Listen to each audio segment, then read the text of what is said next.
तो दोस्तों आज हम फिर से आपके लिए लेकर आए देश और दुनिया की सभी ताजा बड़ी खबरें फटाफट एक एक कर विस्तार से आज आपको बताएंगे। तो वीडियो को अंत तक जरूर देखें दोस्तों। वीडियो बनाने में हमें काफी मेहनत लगी है, तो वीडियो को दिल से लाइक कर दे। जी हाँ दोस्तों, पहली खबर आपको हम बताएंगे कि दिल्ली में अमेरिका दूतावास के साइन बोर्ड पर पोस्टर चिपकाकर जो बाइडेन ने दी चेतावनी, अज्ञात लोगों पर FIR दर्ज। तो वहीं आपको बताएंगे दोस्तों कि एक बार फिर से PM मोदी को मिली जान से मारने की धमकी, मोदी सरकार की बड़ी मुश्किलें। तो वहीं आपको बताएंगे दोस्तों कि ओवैसी के गढ़ पर कांग्रेस की नजर, 4 अप्रैल को हैदराबाद जाएंगे राहुल गांधी। तो वहीं आपको बताएंगे दोस्तों कि देश में जबरन नहीं लाया जाएगा जनसंख्या नियंत्रण कानून, राज्यसभा में बोले केंद्रीय मंत्री। तो वहीं आपको बताएंगे दोस्तों कि सपा विधायक शहजील इस्लाम ने योगी सरकार पर साधा निशाना। तो दोस्तों सभी खबरों की जानकारी एक एक कर विस्तार से बताएंगे दोस्तों। इससे पहले कि एक छोटी सी रिक्वेस्ट करेंगे दोस्तों, क्योंकि यहाँ कोई गोदी मीडिया चैनल नहीं है, यहाँ पर सिर्फ और सिर्फ सच बताया जाता है, सच दिखाया जाता है। अगर आपको भी लगता है कि देश में होने वाले तमाम चुनाव EVM से ना होकर बैलेट पेपर से होना चाहिए, अगर आप भी इस तरह के मांग करते हैं तो आप इस वीडियो को लाइक करके चैनल को सब्सक्राइब जरूर कर लीजिए और साथ में बेल आइकन भी प्रेस कर लीजिए और वीडियो को ज्यादा से ज्यादा शेयर कीजिए।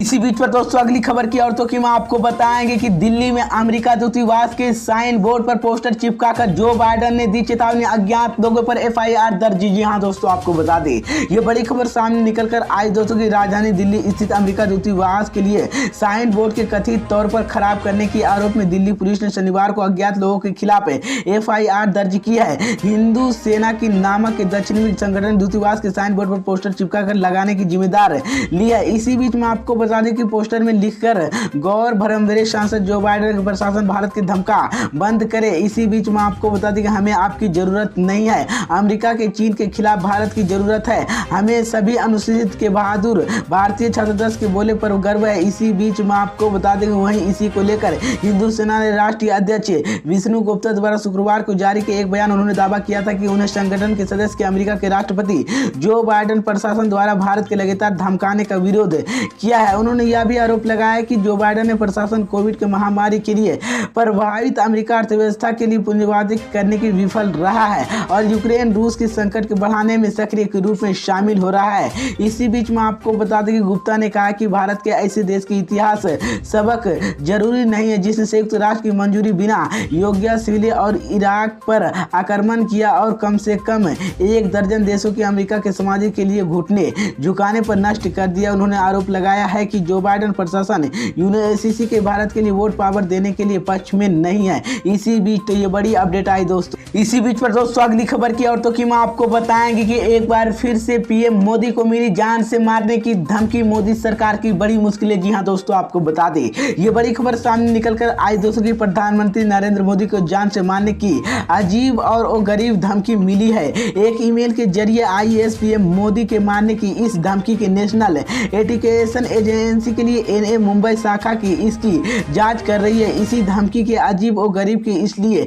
कहा जा रहा है क्योंकि ईमेल भेजने वाले इसी धमकी के भरे ईमेल में कहा कि वो आत्महत्या कर रहा है ताकि इस पूरे षड्यंत्र की पदतरस ना हो सके। इसी बीच में आपको बता दें कि इस धमकी के भरे ईमेल को कहा गया है कि ये मोदी को लिए मारने के लिए 20 स्लीपर सेल तैयार है और उनके पास कुल 20 किलो आर्टेक्स की ईमेल करने के लिए शख्स का कहना है कि हमने एक पूरी योजना तैयार है, इसी चुकी हूँ। इसी बीच में आपको बता दूं उसने मेल यह भी लिखा है कि उनके आतंक संबंध नेशनल इंटेलिजेंस एजेंसी इसी धमकी के बारे में ईमेल के खुफिया विभाग और सुरक्षा एजेंसियों की भेजी कि जिस तरह से आइडेंट प्रधानमंत्री नरेंद्र मोदी के मारने की यह भी आया उसकी गहन जांच की जा रही है। इसी बीच तो ये बड़ी अपडेट आई दोस्तों कि मैं आपको बता दी एक बार फिर से प्रधानमंत्री नरेंद्र मोदी को जान से मारने को धमकी मिली है, जिसके बाद मोदी सरकार की मुश्किलें बढ़ गई है। इसी बीच पर दोस्तों अगली खबर की औरतों की मैं आपको बताएंगे कि ओवैसी के गढ़ पर कांग्रेस की नजर, 4 अप्रैल को हैदराबाद जाएंगे राहुल गांधी। जी हाँ दोस्तों, आपको बता दें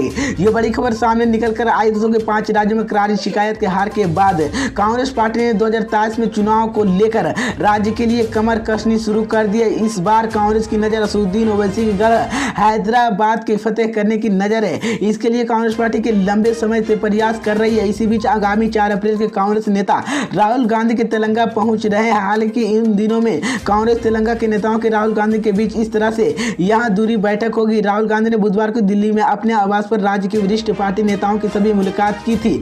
इसी बीच मैं आपको बता दें, उत्तर प्रदेश विधानसभा चुनाव में मिली करारी हार के बाद कांग्रेस पार्टी का कहना है कि एमआईएम के प्रमुख असदुद्दीन ओवैसी ने इन चुनाव में भाजपा के लिए बी टीम के रूप में काम किया है। ऐसे में अब उनकी नजर ओवैसी के गढ़ पर हैदराबाद पर इसी कड़ी में 4 अप्रैल को होने वाली बैठक की तेलंगाना कांग्रेस के प्रदेश अध्यक्ष रेवंत रेड्डी, सांसद उत्तम कुमार रेड्डी और कमेटी रेड्डी समेत अन्य नेताओं मौजूद तेलंगाना एक्साइज प्रभारी मीटिंग टेंगर बैठक में भाग लेने की उम्मीद है। इसी बीच में आपको बता दें, पार्टी के सूत्रों को बताया कि कांग्रेस ने अपने सदस्यता अभियान की सफलता के लिए प्रयास कर रही है। पार्टी की तेलंगाना इकाई नए सांसदों के लिए नामांकन अन्य दक्षिण राज्यों में आगे के सूत्रों को बताया कि करीब 40 लाख सदस्यों की तेलंगाना में, कर्नाटक में 34 लाख, महाराष्ट्र में 15 लाख और गुजरात में 10 लाख, केरल में 10 लाख, छत्तीसगढ़ में 5 लाख और बिहार में 4 लाख, दिल्ली और राजस्थान में 3-3 लाख सदस्य पार्टी की ज्वाइन की है। इसी बीच तो ये बड़ी अपडेट आई दोस्तों।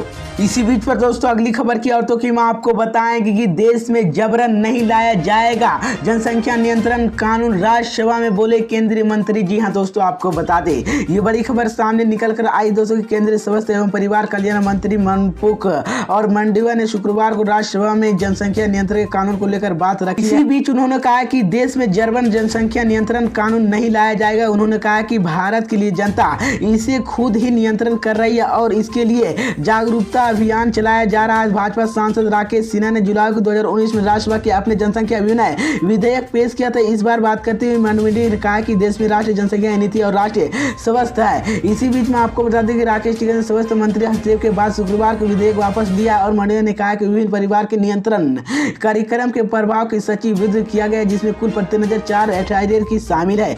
इसी बीच मैं आपको बता दें तो ये बड़ी अपडेट आई दोस्तों। इसी बीच पर दोस्तों अगली खबर की औरतों की मैं आपको बताएंगे कि सपा विधायक शहजील इस्लाम ने योगी सरकार पर साधा निशाना, योगी सरकार की बड़ी मुश्किलें। जी हां दोस्तों, आपको बता दें, ये बड़ी खबर सामने निकल कर आई दोस्तों कि पूर्व मंत्री और नवनिर्वाचित समाजवादी पार्टी के बरेली भोजपुर विधानसभा विधायक शहजील इस्लाम ने बिगड़े बैल के दिनों की चर्चा की विषय बने हुए। दरअसल मैं आपको बता दें कि शहजील इस्लाम ने सपा की आर सामने समारोह के कार्यक्रम के आयोजन किया गया। इसी दौरान उन्होंने योगी सरकार पर जमकर निशाना साधा है। साथ ही उन्होंने यह भी कहा कि अगर उनके मुंह में आवाज निकाले तो वह हमारी भी बंदूकों की धुआं नहीं निकाल पाएगी बल्कि गालियां से निकालेगी।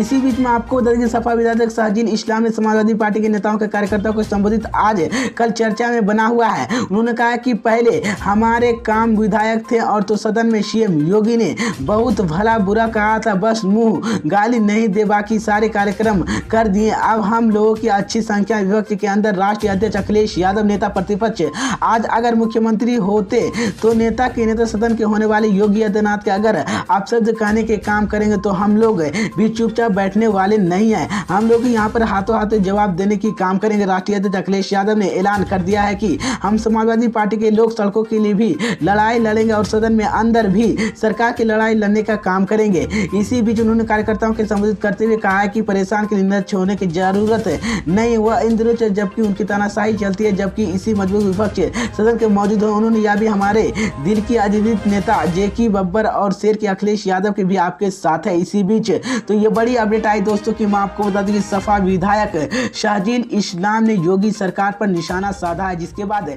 योगी सरकार की मुश्किलें बढ़ गई है।